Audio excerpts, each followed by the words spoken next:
Well, thank you for joining us here for the May 15th, 2025 Humboldt County Association of Governments Board meeting. At this time, we'll call this meeting to order, and can we get a roll call? Chair Johnson, Here. Supervisor Madrone, Present. Councilmember Napier, Here. Mayor Burgell, Here. Councilmember Atkins Salazar, Here. Councilmember Jorgensen, Here. Mayor Pro Tem Kenny, Here. Councilmember Orr, Here. PAC Member Arroyo, Here. PAC Member Allstrand. Here. Thank you. And at this time, we will adjourn as the HCOG Board and reconvene as the Policy Advisory Committee. And our first order of business is public comment on non-agenda items.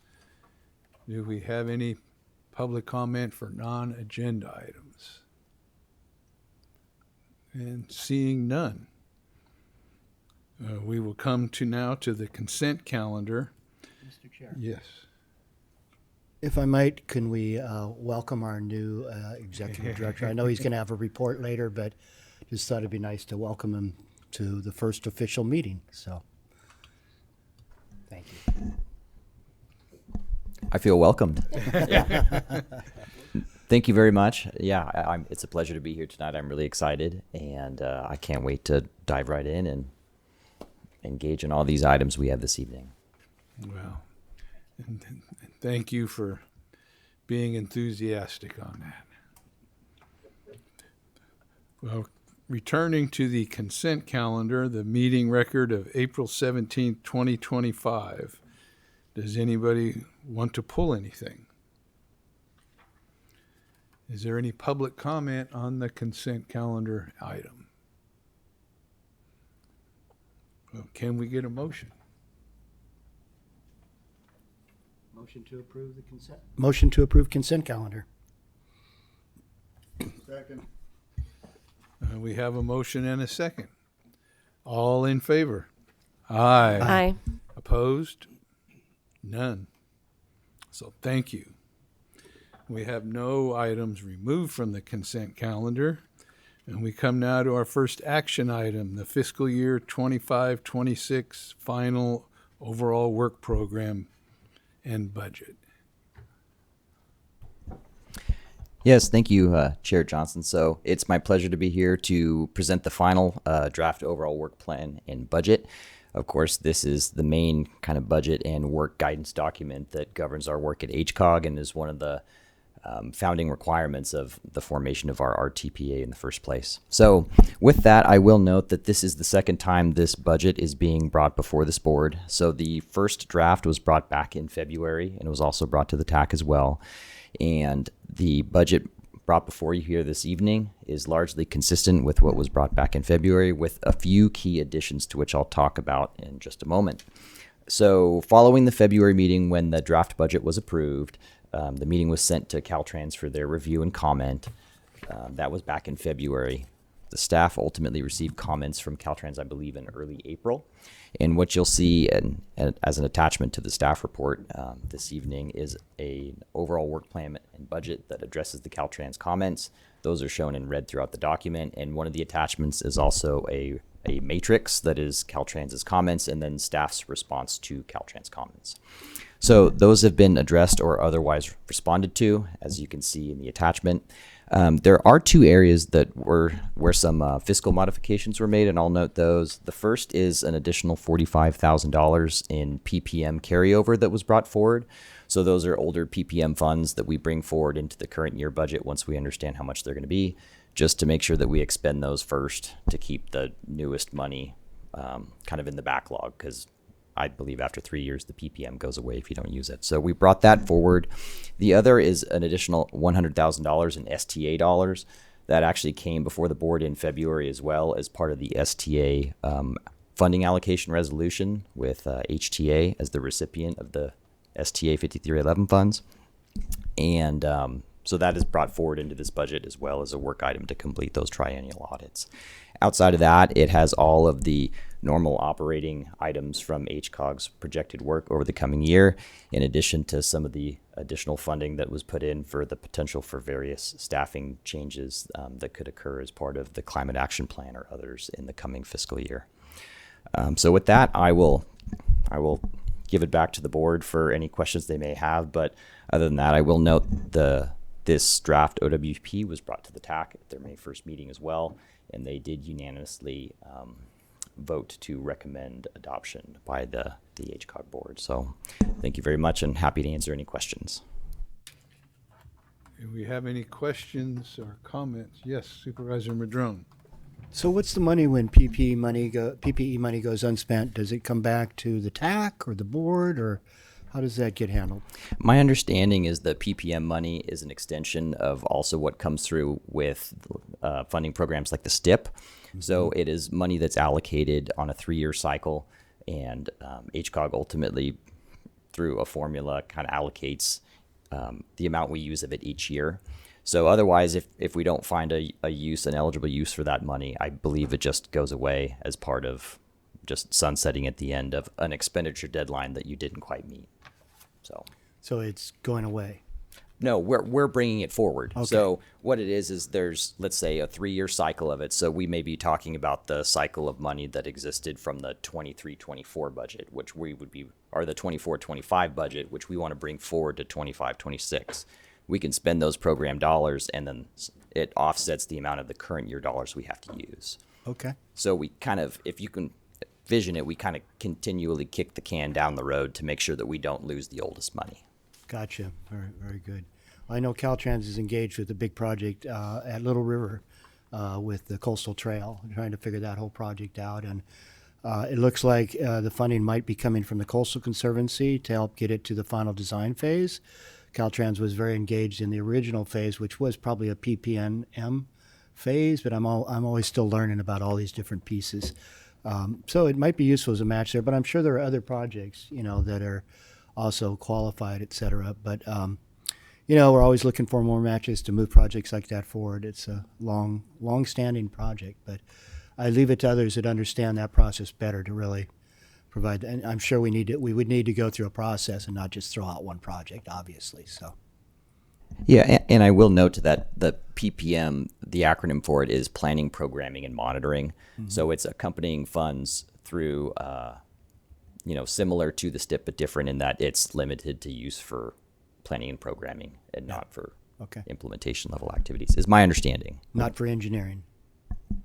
And permitting. I'm not prepared to answer that, but would be happy to look into that.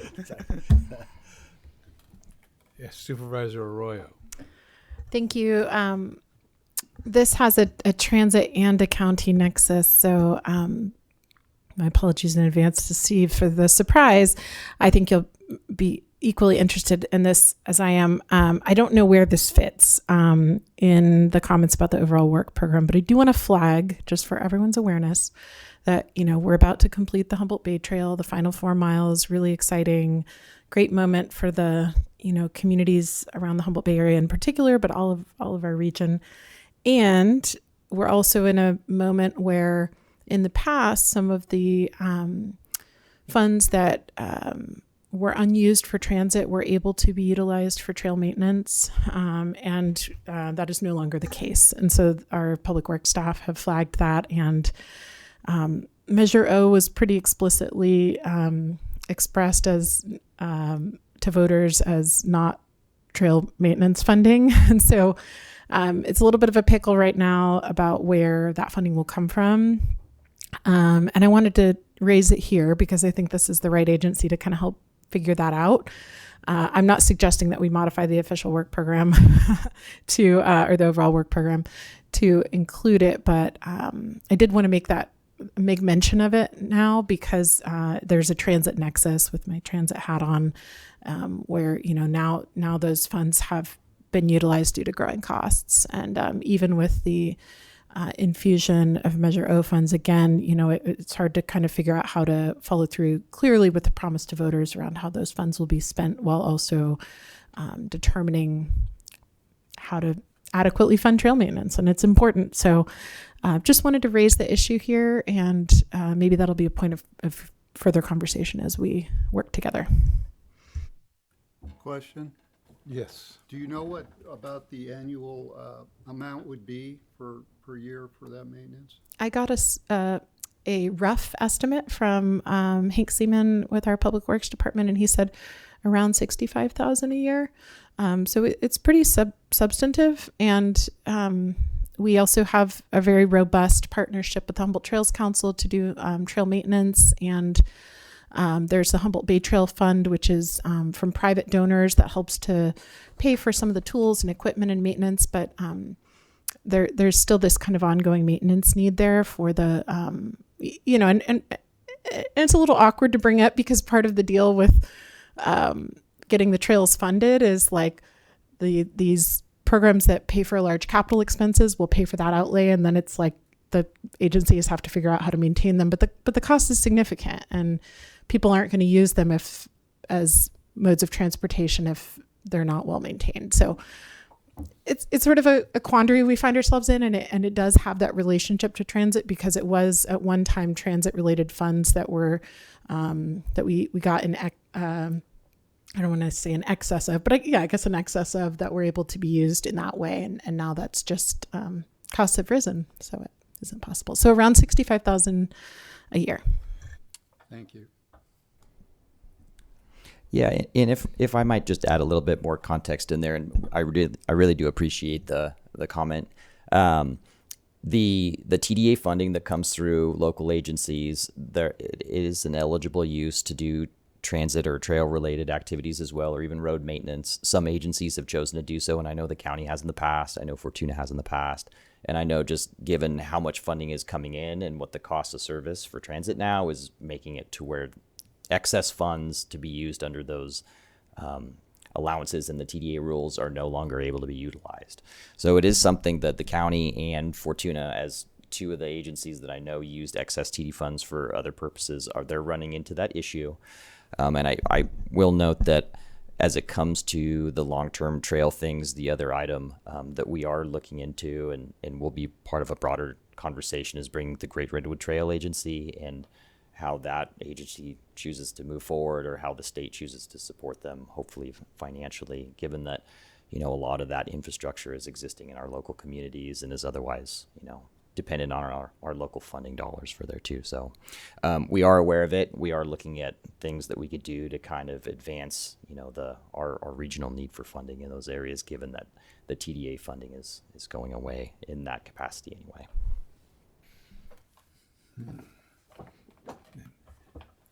And I have a quick question for Brendan also. What's the unrestricted fund balance currently for the organization? Do you know?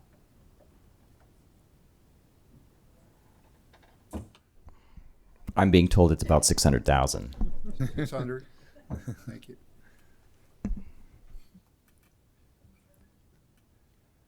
Yeah, it seems like there's never a shortage of need for money. There's a shortage of money, but there's never a shortage of need for money. And the inflation and everything else eats it up quicker. Is there any other questions or comments for this item? Is there any public comment on our overall work program? See none. Entertain a motion. I move that the PAC recommend that the HCOG board adopt the final overall work program and budget for fiscal year 2025 to 26. Second. So we have a motion and a second. All in favor? Aye. Opposed? None. Thank you.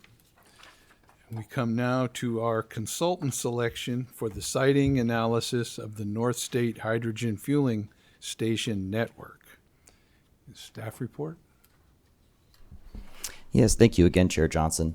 So I will be giving the staff report as well. So as probably most of the board members know through work at HCOG or at their local agencies, a lot of us are planning for a zero emissions future. So what we would call zero emissions fleet transition planning. and that is largely geared towards switching, historically fossil fueled vehicles to battery electric or electric fuel cell. With that, HCOG has been working on a number of planning grant projects to help the region and our local partners shift towards a zero emissions vehicle future in their fleet specifically. One project that we are hoping to kick off soon and was awarded through the board last year was our zero emissions fleet transition plan. That project is really geared towards looking at how local agencies take their existing fleets, all their maintenance vehicles, things of that nature, switch them over to largely battery electric vehicles. The other part of the solution that we're looking at as well is hydrogen. And of course, hydrogen being one of the better alternatives for looking at transit vehicles, the long shipping, filling the gap in between areas of Humboldt County and other regions in the North State where range and fueling time is important.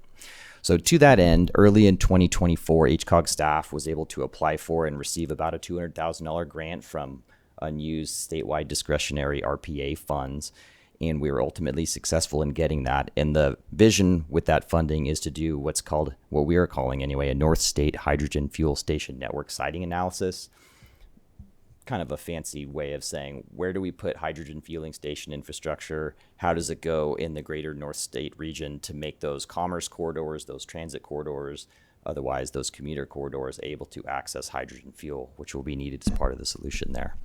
So in February, an RFP was put together and put out on the streets. In April, we got 4 responses to our RFP.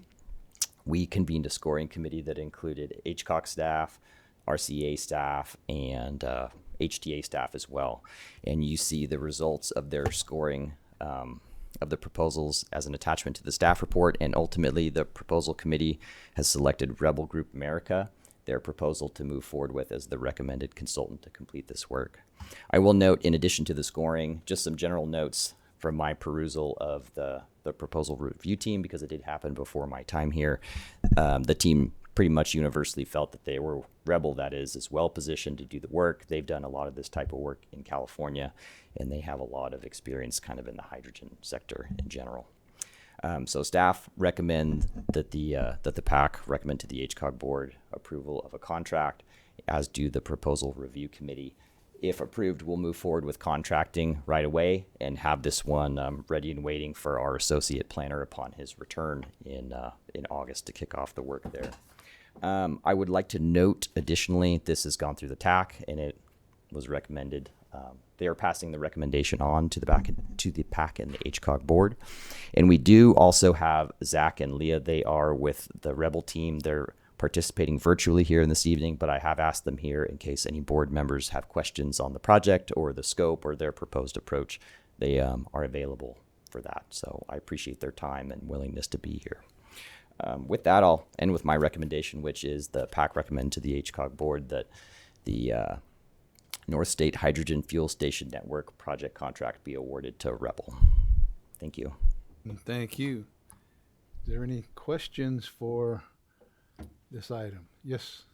Yeah, I have just some general curiosity questions. I'm not sure who's the most qualified to answer, but Brandon, you mentioned that the hydrogen is particularly effective for certain long distance hauling, or are we just talking about big trucks essentially? Or Yeah, if you think about it, battery electric vehicles they're great because you can plug them in at your home, you can access the infrastructure, but they have limited range and larger charging times. And as the vehicles get larger and larger, you need more and more batteries in order to make it move. The problem you run into with the larger vehicles like a bus or a California legal truck and trailer, anything of that size, is it takes so much power to move that the amount of battery you would have to carry becomes problematic. So to that end, the hydrogen fuel cell vehicles operate in principle, even though the technology is very different, they refuel very similar to a gasoline vehicle. You can pull up to a fueling station, you plug it into the hose, you can fill your tank up in a comparable amount of time, and you can keep going. So liquid hydrogen? It's compressed liquid gas. hydrogen, I believe, yes. Okay. Quick question. Does that take a special certification or training in order to do that fuel up? That is something I don't know. That is something I don't know. You know, ultimately, I would think that as we transition it, you know, the plan would be to bring it to the regular consumer market, but outside of that, I'm not aware of the answer to that. Mr. Chair, may I add? Yes. So Humboldt Transit Authority did require a longer range vehicle than was currently even on market for hydrogen buses, and so we actually initially tried to serve some of the outlying areas with our electric bus. That just didn't have the range, and the current technology for hydrogen buses at the time didn't also have that range. So we had a specially designed bus made that has already been delivered here, and have ordered several more to be able to serve the outlying areas like the Willow Creek Run and Southern Humboldt Run. And currently are also, to Councilmember Napier's question, we already have a temporary fueler, and our personnel, our maintenance personnel are able to do the fueling. So they've done several fuelings now using our temporary fueler. This is more about the larger network of hydrogen fueling in the region, which is really going to help with one of the challenges with development of additional hydrogen production in our region has been that sort of demand analysis. And you know, there's quite a few companies looking at different ways to produce hydrogen regionally, and that demand analysis, of which this is a part, is really important. But I hope that helps a little bit with some of the range issues. And we do have, it did require some additional training, both to operate on these vehicles, like they're doctors, to do maintenance on the vehicles and to fuel them. But that is something that HTA is already doing in our community.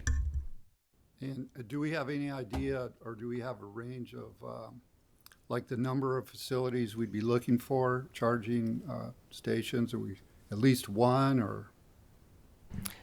I think the intent would be to look at a network that would service the North State region, and I don't think we yet know how many that would translate into. I will note that the scope and the work we're proposing here would be to kind of build out that network, not necessarily to look at each individual site or to, you know, look at where they exactly go, but figuring out about how many and about where they go is the intent of the scope of work. Thank you. Probably won't know until you poll the public, so to speak. Find out who our users would be, how many there are, and what the through traffic would be, and that kind of thing. So that's part of what the siting probably is a lot of it is, for lack of a better word, surveying. So, any other questions, or is there any public comment? See none. We can entertain a motion or not. I would move to approve staff recommendation to contract with Rebel. Does that cover it for you? Okay. I'll second. We have a motion and a second. Thanks. We have a voice vote. more accurate. So all in favor? Aye. Opposed? None? We have another task, another project. So at this time, by a motion, we will reconvene as the HCOG board and approve the PAC recommendations. So moved. Second? So a voice vote. All in favor? Aye. Aye. Opposed? None? Okay. So we come now to board action items. And our first and only one is authorization to execute a standard agreement between Humboldt County Safe or Service Authority for Freeway Emergencies and the California Highway Patrol. Excellent. Thank you again. So this is our last item of action here this evening, and I will say it's normally something that would probably be brought forward on the board consent calendar. but I did want the opportunity for a brief discussion on this. So to present the item, this is our standard agreement and our standard contract in the amount of $100,000 that HCOG executes with CHP. This is to perform supplementary safety patrols consistent with the intent of the SAFE program, which is the program that runs the call boxes, throughout the county, but all over the place, for vehicles in distress or in an emergency situation along the state highway.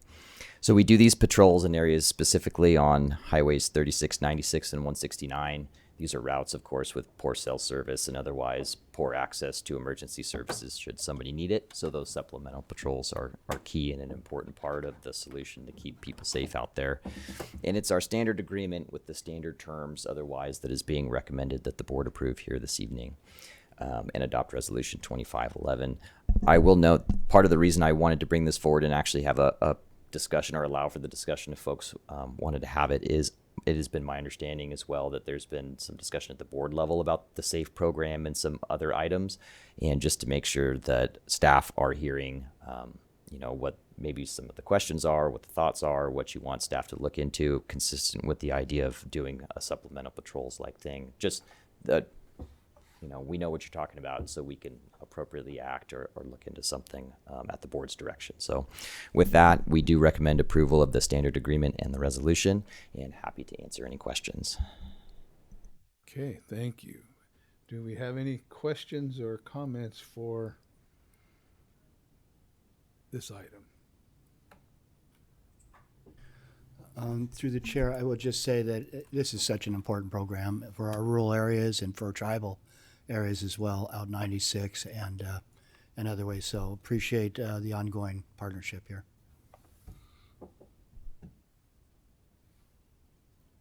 Any other questions or comments? I would say that I think that public assists outpace citations almost 3-1, if not more. That's just from my poor memory. So this is a very needed thing, and it's not always because of a traffic-related thing. It's just for vehicle breakdowns and can't fix a flat tire, or you need water, or just a public assist. And that's where it comes in important.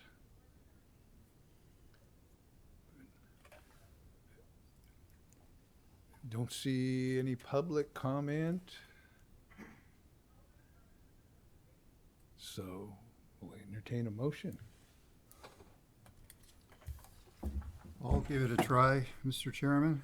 I move that the HCOG Board, acting as the Humboldt County Service Authority for Freeway Emergencies, adopt Resolution 25-11, authorizing the execution of a standard agreement with the California Highway Patrol for supplemental patrols on state routes 36, 96, and 169.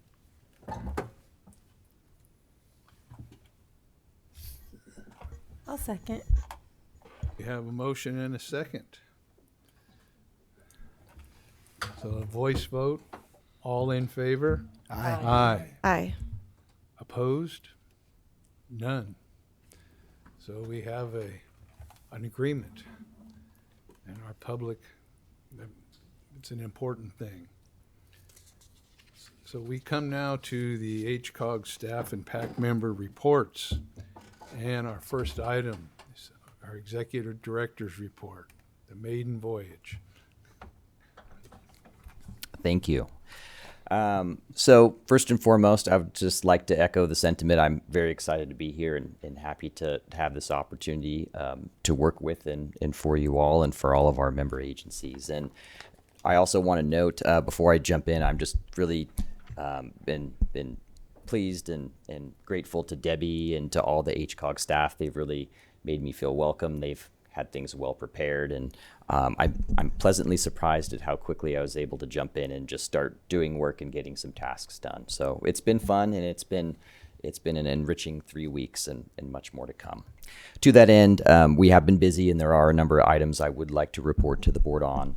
The first couple as it pertains to the upcoming STIP and the RTP. So this is a STIP year, so there will be fund estimates coming out. I believe they're due to come out next month. And so we will be working beginning at the TAC level to get people's projects up and ready for programming recommendations through the TAC. So the HCOG board can expect to see some project recommendations for funding. That'll be coming hopefully in October or November later this year. To that end, it is also an RTP update year. I will say we are a little bit behind in the development of that update due to staffing changes and other reasons, but we're working on it. We're mapping it out right now, and we hope to bring a kind of a plan forward to share with the board as a discussion item at an upcoming board meeting, just to share our plan for the implementation, our plan for public outreach, and otherwise the schedule for when the board may be prepared to see some of the items brought forward for approval. Just given the nature of when we need to get it updated, which is within about the next 7 to 8 months, it is going to be maybe a little bit more frequent and with a little bit more intensity than otherwise would happen. But more to come on that.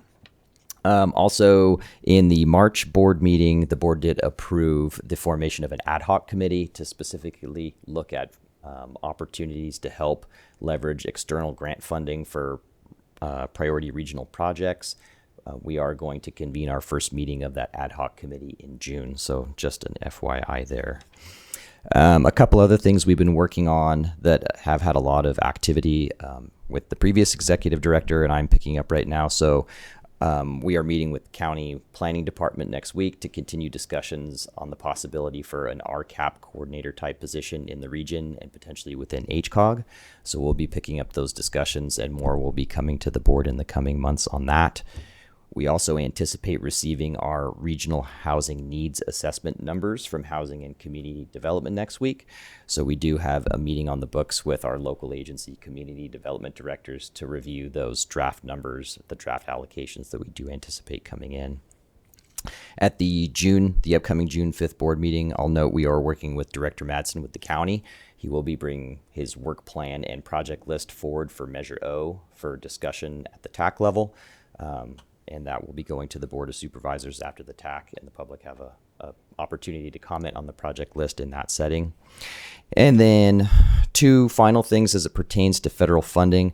I will note in early May, unfortunately, we did lose for a short time our AmeriCorps Civic Spark, Noah Sari. He was unable to continue at that moment due to the federal funding cuts in the AmeriCorps program.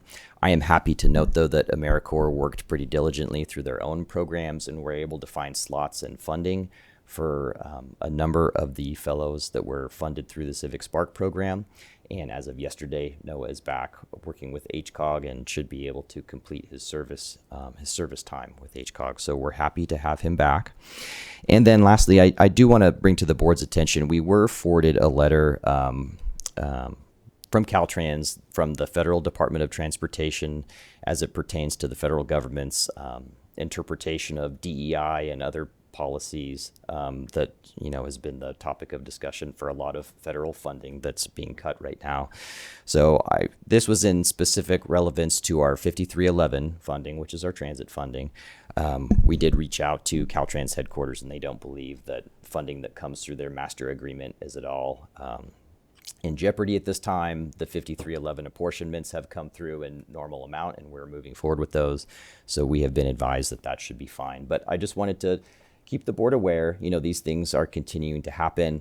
HCOG does, through the state or through grants, receive federal funds, and because of that, we're always keeping an eye out to see what may or may not be at risk and what we can do to mitigate that. So with that, that is the last of my regular items, other than noting that our next scheduled meeting is on Juneteenth, Thursday, and because it is an HCOG holiday, and of course, most of our local agencies, the recommendation would be if the board would like to reschedule that meeting, and if that is of consensus, I can have Amy reach out and work to find a time that works for everybody as well. Well, that's the end of my report. I would support that.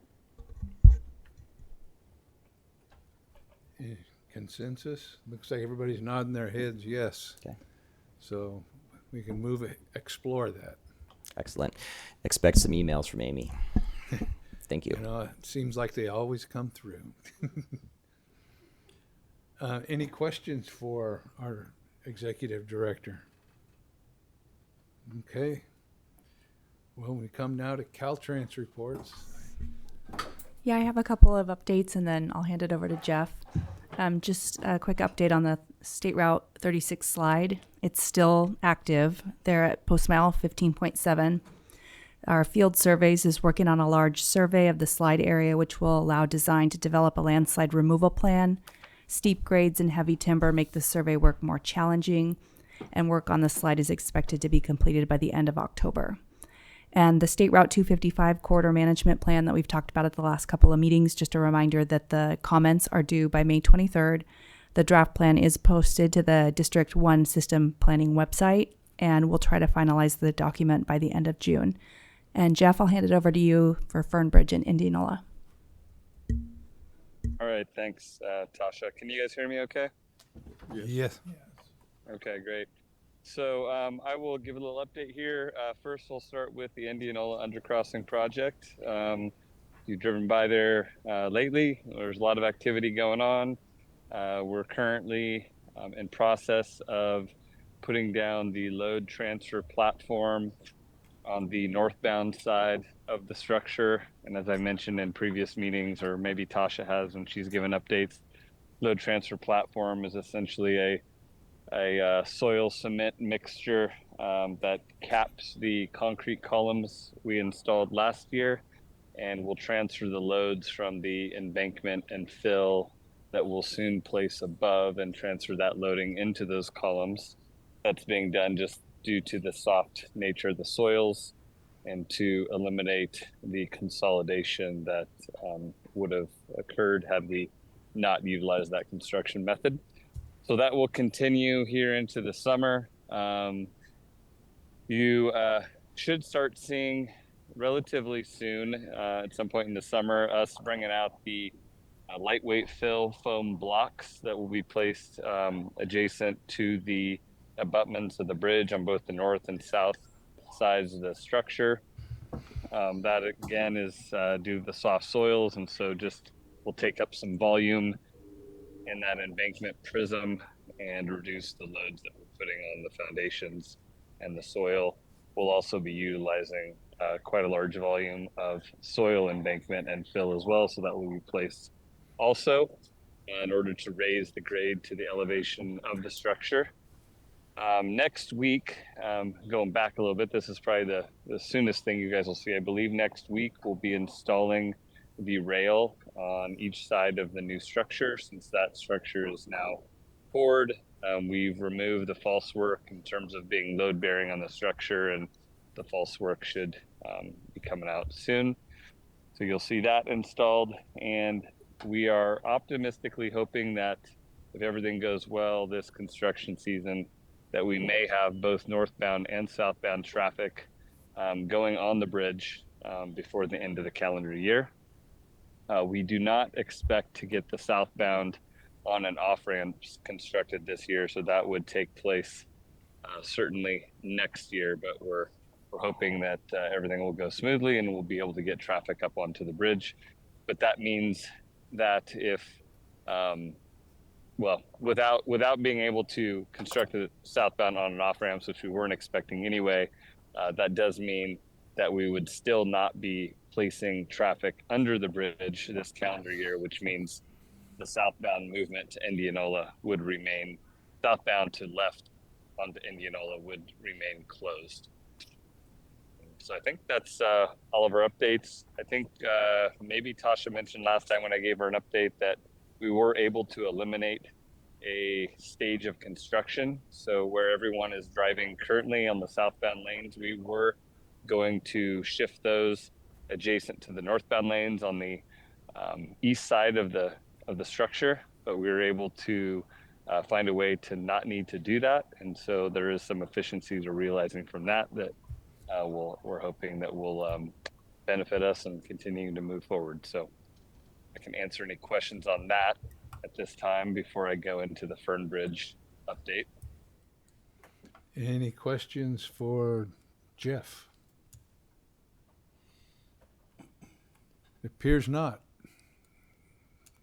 So All right, I guess I just gave too much information. you're efficient. All right, I'll go on to the Fern Bridge update. So, the Fern Bridge, in terms of the name of the actual project, it's actually nicknamed the Ferndale Access Project. We've been in what we call our K phase, is our Caltrans nomenclature, but it's essentially our preliminary engineering phase before we get into an actual programmed project with funding. And so we're just about complete with that. We actually plan to be complete with the project initiation report, which is a report that will document the cost, scope, and schedule of all the alternatives that we are considering. We are considering 7 alternatives, and those span from looking at rehabilitation alternatives and also the inclusion of replacement alternatives where we would be constructing a new bridge. And then between there, we are looking at options of potentially looking at the feasibility of, even in cases where we'd be building a new bridge, looking at the possibility of preserving the existing bridge in some capacity. It's still very early on. We have not conducted much at all in the way of structural analysis to be able to determine and be able to answer the question to the feasibility of whether the existing bridge can be rehabilitated. So that's still something that's unknown. But in the meantime, we are carrying those alternatives forward. But we expect in the next phase of the project to have some more insight in that as our structural design teams dig into that aspect of that structure. We've had a series of public meetings as the engagement on this project is fairly intense, and we have a community that is obviously very interested in that structure, and not only the historic nature of it, but also the ability of residents and the community to be able to make their way into Ferndale and out of Ferndale and access that community, and how that bridge is integral in making that happen. So those public meetings have been well attended, and they've been great to get out there and meet the community and discuss and address their concerns and keep them updated on developments. We will have a final public meeting on this project, which we actually just set a date for. This has not been advertised yet, as we just got confirmation on the venue with the Ferndale City Hall, which was where we've had our previous public meetings. So our date for the next and final public meeting of this phase of the project, but there will be many more, is going to be on July 22nd at 6 p.m. And it will be in person at the Ferndale City Hall. And there we will give an overview of the alternatives that we're currently reviewing. We'll summarize what we've accomplished to date, talk a little bit about cost, schedule, and what the next steps look like in terms of attempting to secure funding to take the project into the next phase, which would be the project approval and environmental document phase. We also held a public survey as part of our last public meeting, and we'll also be presenting the results of that survey. A lot of the questions pertain to the use of Fern Bridge, preferences around the alternatives that we are developing and had presented at the previous public meeting. So we'll be presenting the results of that survey to the community at that time as well. And we'll also make available the document. The project initiation report will be finalized by that date. We plan to finalize it and sign it next month. So that will be available for distribution to the community as well. That's all I had there, and I can answer any questions you guys have about that project. Any questions on this subject? Ferndale Access. Well, one thing that I had somebody talk to me about was resiliency funding for alternative for access because with Fern Bridge and Grizzly Bluff / Blue Slide, that's not a really robust road network, and the people have brought that up. There was some discussion peripherally. I just wondered if anything's kind of happened in that area. No, we haven't. That is at this time at least not part of this project. It's outside the state highway, but we do realize that that's a potential detour but that the condition of that road and facility is less than favorable. So I imagine there might be more discussions on that, whether that's some sort of a partnership or discussions with another agency regarding that facility. But at this time, the project focus has not been or not included that. Okay. But I think it's definitely, I think, part of the equation, and it has come up at a public meeting. So I think we're definitely willing and likely want to address that further through conversations and yeah, we're definitely open to that, and imagine we will. All right. Thank you. Yes, Supervisor Madrone. Yeah, this is on the Highway 36 with the areas that slide almost every big winter, ongoing issues there. And your comment, Brendan, earlier about partnerships with the Great Redwood Trail Agency. We are actually meeting right here about 4 hours ago, so just fresh off of that. But on the Highway 36 in particular, if you look at our master plan, which is a draft right now, we've got a lot of detail in there, including visions for the Carlotta spur that goes from the main railroad spur along Highway 101 all the way out to Carlotta. But we actually own right-of-way another 3 or 4 miles beyond that. No longer has rails, hasn't for a long time, so it's not rail banked, but it doesn't need to be. And in fact, we own that entire right-of-way in fee title. So we didn't lose any easements and other things. So there's a vision that that trail ultimately could connect to the Redwood Parks. It would take some work with Humboldt Redwood Company and a couple other landowners, but there's this vision for it as part of our multimodal system.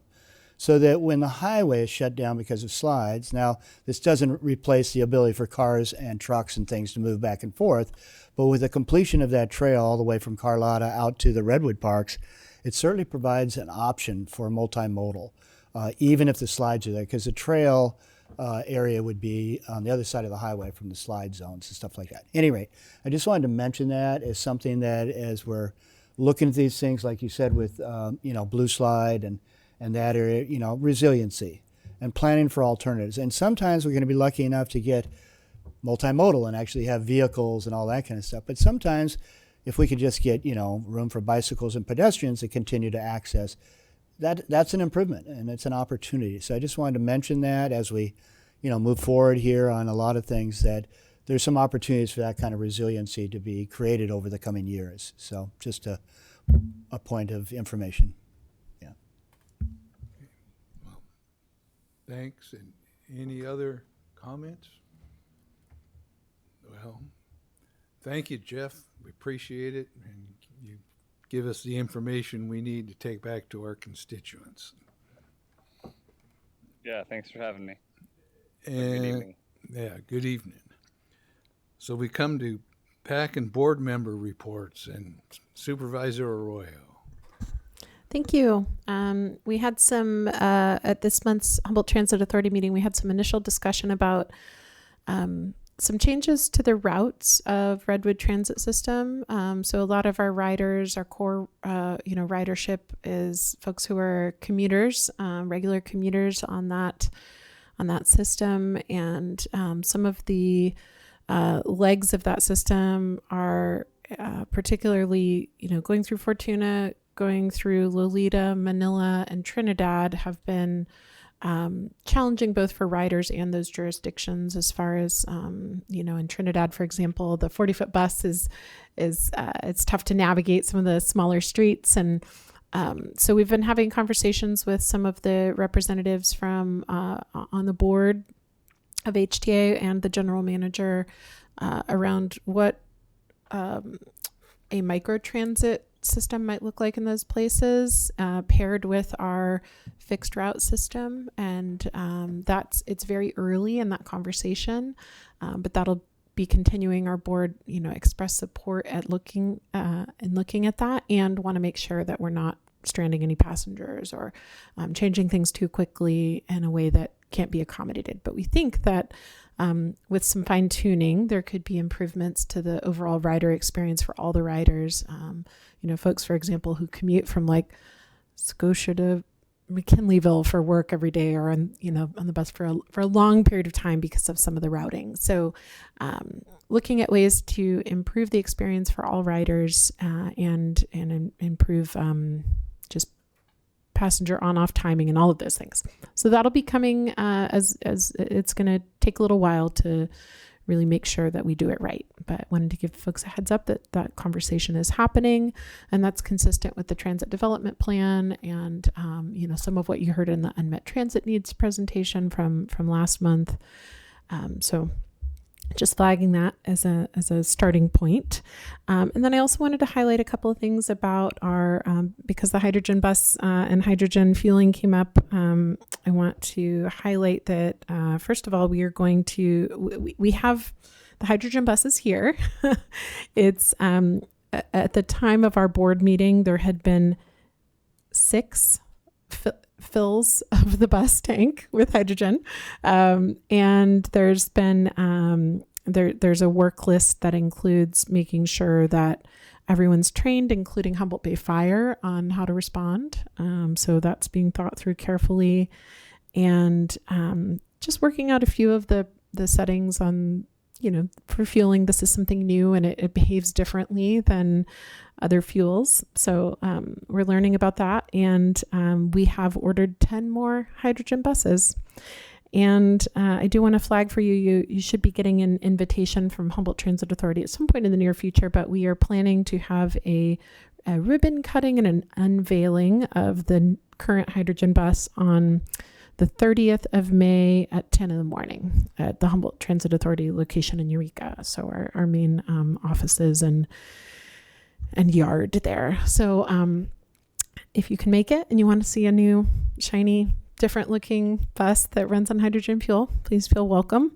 And then lastly, we'll be having, I've announced this before, but it's getting closer. We'll be having our 50th anniversary celebration and transit symposium, 4th annual North State Transit Symposium, from July 16th to 17th at the Fortuna River Lodge. There'll be lots of opportunity to celebrate, but also to learn from other transit agencies throughout the state. So it's very cool, and we have a good number registered, more than 100 at least. So we're excited to be able to host that again. And thanks, Fortuna, for being a great destination for a conference. We're happy to have you. And Tasha, anything else from you? Any board? Yes. I had a couple of different transportation activities since we last met. I did attend the Caltrans State Route 255 Highway Management Plan public meeting out in Manila.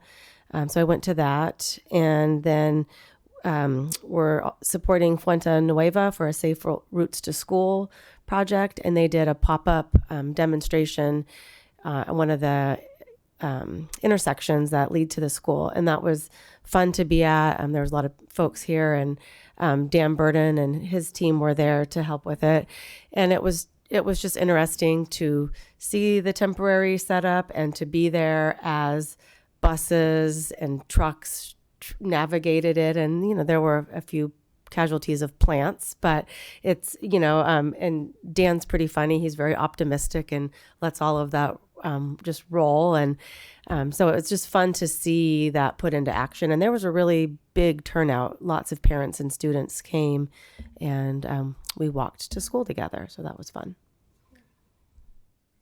Has there been any activity with the road charge committee?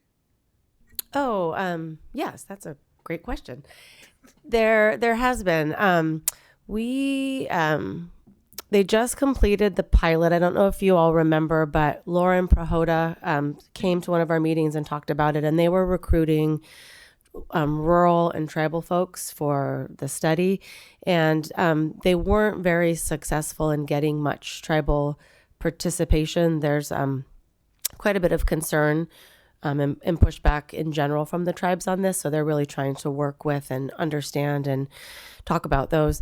But the really nice thing was Humboldt County was tied for the, as far as all the counties went, for rural representation in that study. And it was looking at fee collection and how to do that. And there is, I don't have the information in front of me, but there is a link to that study that went out, that pilot. And so if anyone wants to reach out to me, I can find that and forward it because it's pretty interesting. All right, thank you. Any other board member comments, reports? Good wishes for Brendan?